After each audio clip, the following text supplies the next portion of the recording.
வாத்தல உன்னை பார்த்து எப்படி நாள் ஆச்சு. வாத்தல அங்க பாருங்க, தலையை பாருங்க எப்படி ஆடுறாரு பாருங்க. ஏன்டா டேய், பாருங்க போன மேட்ச் தோத்தப்ப என்ன பேசுன?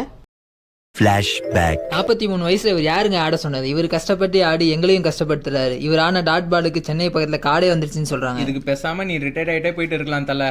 அதான் யங்ஸ்டருக்காரு வாய்ப்பு கிடைச்சிருக்கும்.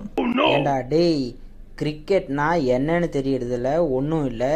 சும்மா ஐபிஎல் சமயத்தில் எல்லாரும் கிரிக்கெட் பார்க்குறாங்கன்னு திடீர் தளபதி மாதிரி திடீர் கிரிக்கெட் ஃபேன்ஸ் ஆகிட்டு இப்போ தோனியை குறை சொல்லிட்டு இருக்கீங்களா?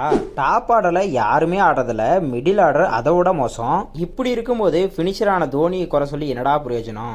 மிடில் ஆர்டரில் நல்லா செட் பண்ணி கொடுத்தா தான் அவரால் ஃபினிஷிங் நல்லா பண்ண முடியும். இருந்தாலும் கூட 43 வயசுலேயும் அந்த மனுஷன் டீமுக்காக உசுரை கொடுத்து விளையாடுறாரு. காலில் சர்ஜரி பண்ணதுக்கு அப்புறமும் டீமுக்காக விளையாடுறாரு. எத்தனை முறை கப் வின் பண்ணி கொடுத்துருக்காரு. சிஎஸ்கே மட்டுமில்ல, இந்தியாவுக்கும் எத்தனையோ மேட்சஸ் ஃபினிஷ் பண்ணி கொடுத்துருக்காரு. அவர் பண்ணாத சாதனையா இது? எதுவுமே தெரியாம சிஎஸ்கே இந்த ஒரு சீசன் நல்லா பண்ணலன்னு எல்லா வன்மத்தையும் அவர் மேலே காக்குறீங்களா? அது நியாயமா? சப்போஸ் இந்த சீசன் கப் வின் பண்ணலாம் கூட ஏற்கனவே 5 கப் அடிச்சு கொடுத்துருக்காங்க. அது தெரியாதா உங்களுக்கு?